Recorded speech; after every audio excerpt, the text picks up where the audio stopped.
عليكم البنات، لاباس عليكم؟ اليوم ان شاء الله جبت لكم فيديو جديد مع تحليه جديده. بغيت هكا نشاركها معكم. كتجي بنينه وفيسا كتوجد، ما فيهاش المكونات بزاف.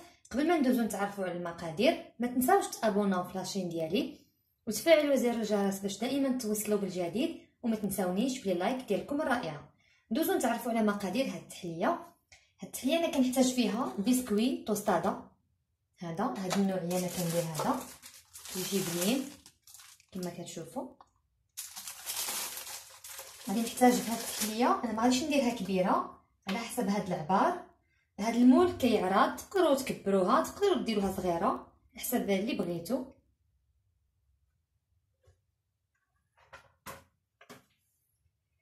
كنحتاج فيها العصير البرتقال، عصرته. هنا بسكوي توستادا انا غندخل لي فيها تقريبا وحده من هذه والنص ديالها، يعني قابصه هكذا كامله والنص ديالها، حقاش غادي ندير الطبقات. غتكون الطبقه الاولى والطبقه الثانيه والطبقه الثالثه. عندنا مايزينا، سكر سنيده، ساشي وحده ديال فلون كراميل، وعندنا هنا دانيت كراميل. هنا عندنا الكاكاو المر وعندنا الحليب. غادي ندوزو للطريقه. غادي ندير في الطبقه الاولى بسكوي توستادا. قلت لكم البنات الطريقه ساهله، غادي نحاول نستفل هنايا. غادي نوريكم كيفاش صاوبته.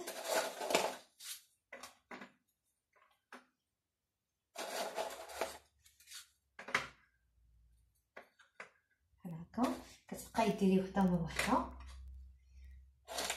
وفي ساعه كتوجد البنات وكتجي هائله.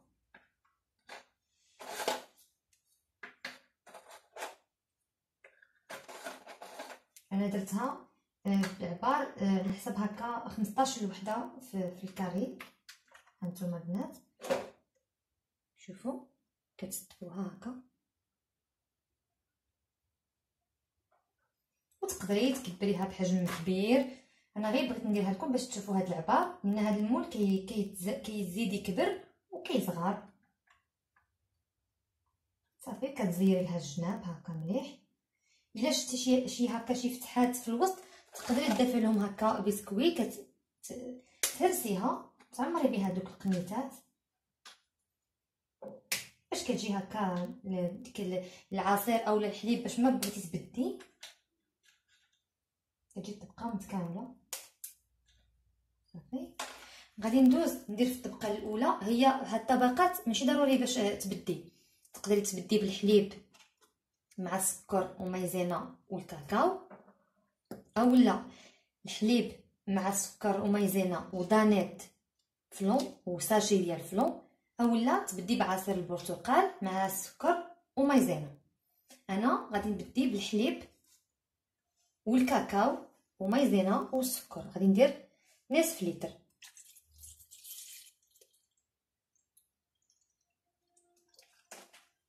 شوفوا غادي نزيد له 2 ديال المعالق ديال السكر.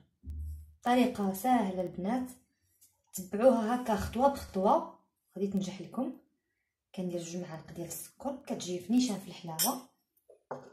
وغادي ندير لها معلقه ديال الكاكاو، ما غاديش نكتر على حسب هكا معلقه مع مراش.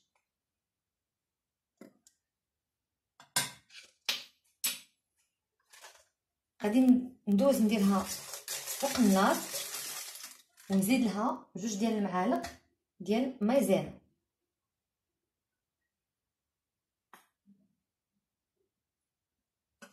يعني قلنا نصف لتر ديال الحليب مع 2 معالق ديال الكاكاو، او عفوا معلقه مع مراش ديال الكاكاو و2 معالق ديال السكر و2 معالق ديال مايزينا في نصف لتر ديال الحليب. هذه في الطبقه الاولى.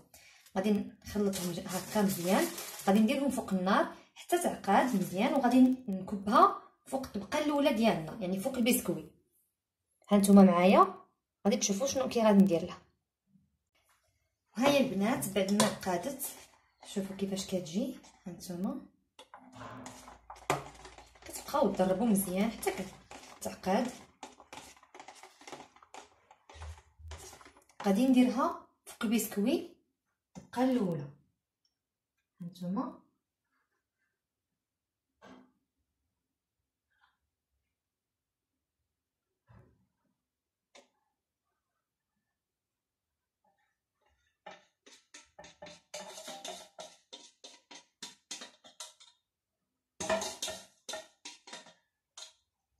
شوفوا غادي نسرح هكا بسباتول.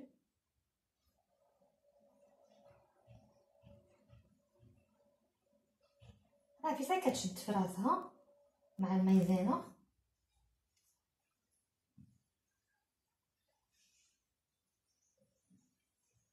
هذه الطبقه الاولى. وتقدي تبدي بالحليب هكا مع دانيت وفلون كراميل وسكر ومايزينا، اولا كتبدي بالعصير التشين على حسب نتي وشنو كتبغي. انا كنبغي نديرها الطبقه اللي فيها الكاكاو هي الاولى باش كيجيو هكا طبقات مختلفه. كيعجبني العصير التشين كيبقى الفوق عطي واحد الديكور زوين.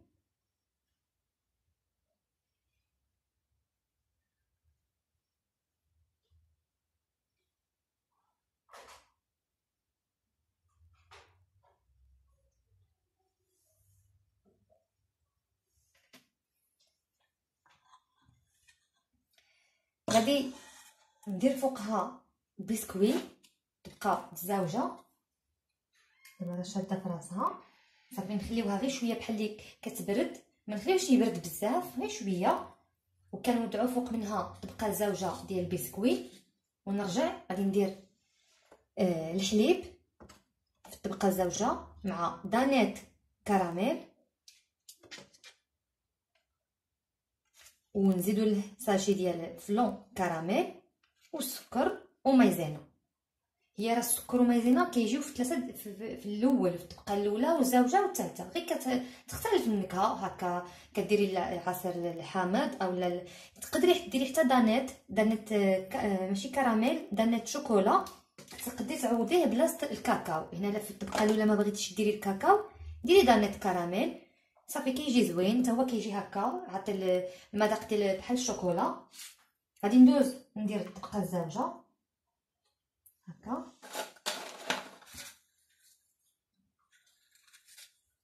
غادي تفهم هكا مليح.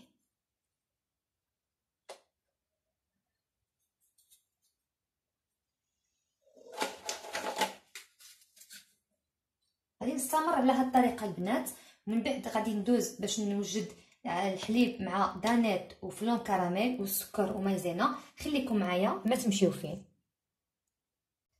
وندوزو للطبقه الثانيه. غادي ندير الحليب نصف لتر.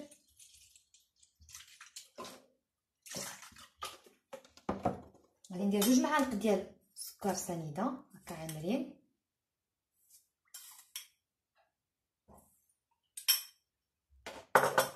جوج معالق ديال مايزينا.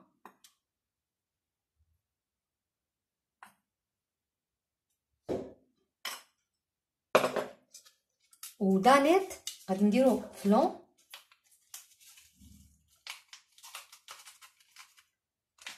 وغادي نديروه فوق النار. غادي نخلطو هاد المكونات مع بعضياتها. غادي نديروهم فوق النار حتى يعقد لنا الخليط مزيان.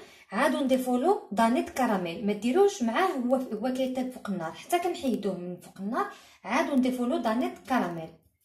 انا غادي نديره فوق النار ونتلاقاو من بعد. ها هو البنات بعد ما عقد لنا الخليط الزاوج. هانتوما شوفوا غادي نضيفلو دانيت كما قلت لكم. نخليوه هو الاخر باش يعطي داك لوغو ديال الكراميل كيجي بنين. صافي هكا غادي نبقى نحرك حتى ينسجموا العناصر مع بعضياتها. راه بصح كيتحل دانيت من حيت السخونيه ديال الحليب والمايزينا.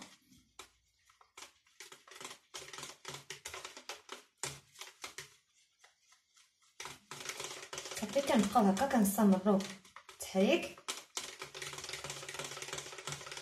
وغادي نضيفه فوق الطبقه الثانيه. اللي ديجا رحنا درنا فوقها البسكوي توستادا. غادي نصب هذا الخليط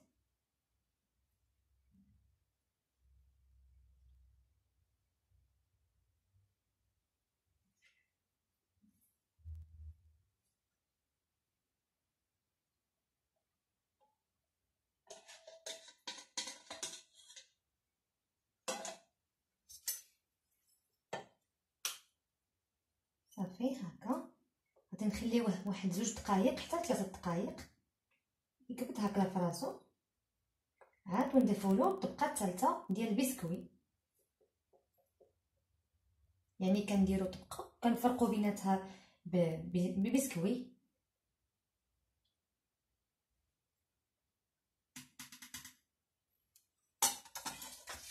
غادي نخليه 3 دقائق البنات هكا يكبد فراسه. غادي نولي نضيف له الطبقه الاخيره كنستف هكا بسكوي، ونرجع لكم باش نشوفوا من نحضروا عصير البرتقال مع المايزينا والسكر. هذه هي الطبقه الاخرى، خليكم معايا ما تمشيو فيه. غادي نديروا عصير التشين حتى هو في الكاسرونه كتشوفوا. غادي نزيدوا له 2 ديال المعالق ديال السكر هكا عامرين مزيان، ونزيدوا له 2 معالق ديال المايزينا كبار عامرين مزيان هكا. غادي نخلطهم ونديرهم فوق النار حتى يعقد لنا الخليط كما سبق الاول والثاني، ونضيفه فوق البسكوي اللي راني وضعته هنايا كما كتشوفوها هو هنايا. صافي هذه هي الطريقه الاخرى. خليكم معايا باش تشوفوها في الشكل النهائي ان شاء الله. بعد ما كبينا الخليط الثالث هكا كتجي البنات كتكون شاده في راسها. صافي هكذا غنديرها في الثلاجه مده ديال ساعتين حتى 3 سوايع تكبد مزيان. الا كنتو مزروبين عليها ولا تقدروا تدخلوها في المجمد ساعه هكا وتكون واجده. من بعد غادي نزولها هاد المول راه كيتحيد في الساع بسهوله. صافي ونزينها هكا، تقدروا تزينوها بالفواكه اولا بلا كريم فريش اولا بشوكولا، يعني داكشي اللي يحب الخاطر. المهم انا غادي نديرها في الثلاجه تبرد، وخليكم معايا باش تشوفوها في الشكل النهائي طبق التقديم. ها هي التحليه ديالنا البنات واجده. شوفوا كيفاش كتجي 3 ديال الطبقات، كتجي في المذاق بنينه. نتمنىكم تجربوها. غادي نقطع لكم مرسو بعد ما جبدناها من الثلاجه راها شاده في راسها. غادي نقطع لكم باش تشوفوا كيفاش كتجي من الداخل. نتمنىكم البنات تجربوها وتردوا عليا الخبار. شوفوا البنات كتقطع بحال طرونش. ها هي شوفوا كيفاش كتجي، كتجيو 3 ديال الطبقات، كتكون خفيفه. هانتوما شوفوا البنات كتقطع هكا بحال طرونش. ها هي شوف. نتمنى الفكره ديال اليوم تنال الاعجاب ديالكم. ما تنساوش تجربوها وتردوا عليا لي لايك ديالكم. ان شاء الله الى فيديو ثاني مع شهوه جديده او وصفه للجمال. شكرا لكم والى اللقاء.